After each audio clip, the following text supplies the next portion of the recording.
Good morning everyone. हर दिन की तरह आज मैंने सुबह उठ के पहले ब्रेकफास्ट कंप्लीट किया, फिर उसके बाद मैं पढ़ने बैठ गया अपना न्यूज़पेपर, जो कि मैं करता हूँ द इंडियन एक्सप्रेस से। आज के पेपर में कुछ अच्छे वाले आर्टिकल्स थे, जैसे कि अभी जो इंडिया का फॉरेक्स रिजर्व है वो 1.51 बिलियन बढ़ के हुआ है 658.09 बिलियन, और ये कंटिन्यूसली 8 हफ्ते डिक्लाइन होने के बाद ही अभी बढ़ा है। लेकिन ये सितंबर के महीने में ऑल टाइम हाई था, जो कि 704.89 बिलियन था। और अभी ये जो डॉलर का प्राइस भी 83.67 से 84.66 हो गया है। As this outflows, dollar leaving the country put pressure on the rupees, and the Reserve Bank of India had to support the domestic currency by selling dollars from the official forex chest. और ये forex reserve में जो depletion हो रहा है, इसका एक ही reason नहीं है जो कि एफपीआई वाले अपना पैसे बाहर ले रहे हैं। इसका बहुत सारे रीज़न है। और ये जो रिजर्व मूवमेंट है, ये हमारे एक्सटर्नल बैलेंस ऑफ पेमेंट का एक फंक्शन है, जो कि इंक्लूड करते हैं both current and capital. Current account transaction basically cover export and import of good as well as services. और 2023-24 में इंडिया का मर्चेंटाइज एक्सपोर्ट हुआ था 441 बिलियन, लेकिन उसका जो इंपोर्ट था वो हुआ था 683 बिलियन। तो इसमें टोटल डेफिसिट हुआ था 242 billion. The net software export increase from 60 billion in 2011-12 70 billion in 2016-17 and further 142 billion in 2023-24। और जैसे कि सारे प्राइवेट रेमिटेंस वगैरह हैं जो कि आते थे in the form of dollar, dirham, euro and pound, वो भी बाहर से इंडियन डायस्पोरा के द्वारा आना कम हो गया है। जैसे कि पहले ये 63 बिलियन था, अभी ये 56 बिलियन हो गया है। और उसके बाद ये 22-23 में थोड़ा बढ़ के 101 बिलियन हुआ था। अभी 2023-24 में ये 106 बिलियन हुआ है। और इंडिया का जो करंट अकाउंट डेफिसिट है वो फिलहाल 2011-12 में 78 बिलियन था, उसके बाद 2012-13 में 88 बिलियन, देन 2023-24 में 23 बिलियन हो गया है। एक और आर्टिकल है जैसे कि why RBI wants to hedge against dollar reliance but no push for de dollarisation. Then the new oil fields bill concern it raises about the state rights.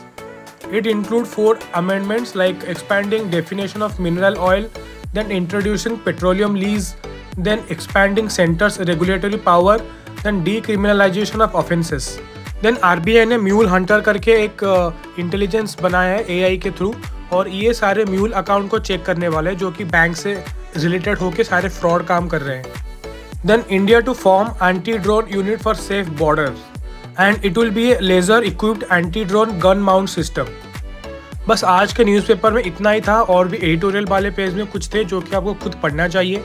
फिर इसको कंप्लीट करने के बाद मैंने चालू किया अपना करंट अफेयर डेली का, जो कि मैं करता हूँ द वाजीराम के साइड से। फिर यहाँ पे आज मेरा टॉपिक था मिक्स चैप्टर करने का। पहले मैंने किया international energy agency. It is a intergovernmental organisation with in the OECD framework. It works with the government and industries to shape a secure and sustainable energy future for all. It is established in 1974. Then the function is tracking and analyzing of global key energy trends and promoting sound and energy policy. Then किया है lesson albatross. It is a large seabird that ranges across the North Pacific. The northwestern Hawaiian Islands are the home to 99.7% of the population. It spends most of its time on the open sea. Lesan albatross have blackish brown backs and upper wings. Then किया है sacred groups. These are patches of natural or near natural vegetation dedicated by local communities to their ancestral spirit and deities. These groups are protected by local communities usually through customary taboos and sanctions with ancestral and ecological implications. और ये mostly waste Bengal, Jharkhand, Maharashtra, Karnataka और उड़ीसा में पाए जाते हैं। Then मैंने किया है इंदिरा गांधी पीस प्राइज। इसका दूसरा नाम भी है Indira Gandhi prize for the peace, disarmament and development, and it consist of 25 lakhs of rupees along with citation। ये अवार्ड मोस्टली इंडिविजुअल को या फिर ऑर्गेनाइजेशन को दिया जाता है who work towards ensuring international peace and development। Then Annamalai Tiger Reserve, it is located at altitude of 1400 meter in the Annamalai Hills of Pollachi and Coimbatore district of Tamil Nadu। It lies south of the Palakkad Gap in the southern Western Ghat। Then Kawasaki disease, it is known as Kawasaki syndrome or mucocutaneous lymph node syndrome। It is a rare disease that causes fever and inflammation of the blood vessels and mainly in children under 5 years of age। और Kawasaki disease का जो cause है वो अभी तक unknown है, और ये मोस्टली हार्ट डिजीज है जो कि चिल्ड्रेन में पाया जाता है, and is causes immune system to attack blood vessel. Then Jhelum River, it is a river of northwestern India and northern and eastern Pakistan. It is a tributary of Indus River. It is the largest and most western of the 5 rivers of Punjab. It is originated from the Verinag spring of Anantnag of the Pir Panjal range. Then Nicobaris. Nicobaris is a general term used by the outsiders to refer to an indigenous community that inhabits much of the Nicobaris Islands. Nicobar Island is the part of larger Andaman and Nicobar archipelago. Then Khorlochu hydropower project. It is in Bhutan and it is a 600 megawatt project. बस आज का current affair में इतना ही था। और इसको complete करने के बाद मैं थोड़ा पार्क में चला गया, जो कि मैं रोज़ जाता हूँ इवनिंग वॉक करने।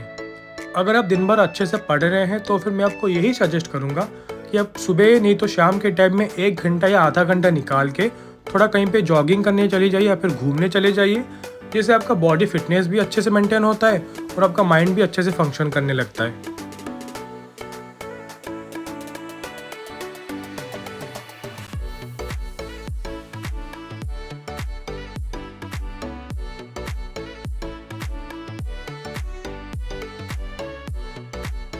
फिर पार्क में 1 घंटे चलने के बाद मैं आ गया घर वापस।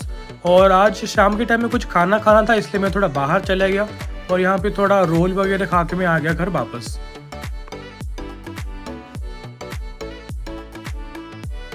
फिर वहाँ से आने के बाद मैंने फिर से चालू कर दिया घर में आके मेरा पॉलिटी। ये बहुत ही छोटा सा चैप्टर है, जैसे कि फ्यूचर IFS ऑफिसर है, ये उनके लिए बहुत ज़रूरी है। जैसे कि promotion of the world peace, anti colonization, anti racism, non alignment, then Panchsheel, then Afro Asian bias, then link with Commonwealth, then support to the UNO, disarmament, उसके बाद objective of the Indian foreign policy, then Gujarat doctrine of India, nuclear doctrine of India, then connect Central Asia policy of India, act east policy of India. ये सारे topics जो मैंने अच्छे से cover किए आज के फॉरेन पॉलिसी वाले चैप्टर में। तो ये था आज का मेरा पूरा दिन का स्केड्यूल, जो कि मैंने सारे चैप्टर अच्छे से पढ़ा है। फिलहाल मैं अभी लक्ष्मीकांत ख़त्म करने के फेज में हूँ। आई थिंक मेरा अभी और 3 या 4 चैप्टर्स बचे हैं, जिसको कंप्लीट करने के बाद मैं चालू करूँगा अपना एंथ्रोपोलॉजी का पेपर 2। अगर आपको कुछ भी डाउट होता है UPSC रिगार्डिंग, तो आप मुझे अपने कमेंट सेक्शन में पूछ सकते हैं, नहीं तो मेरा इंस्टा ID डिस्क्रिप्शन बॉक्स में है, उसमें जाके आप मुझे पूछ सकते हैं। अगर आपको वीडियो अच्छा लगा हो तो please like share and comment कीजिए, और ऐसे वीडियोस देखने के लिए चैनल को सब्सक्राइब करना ना भूलिए।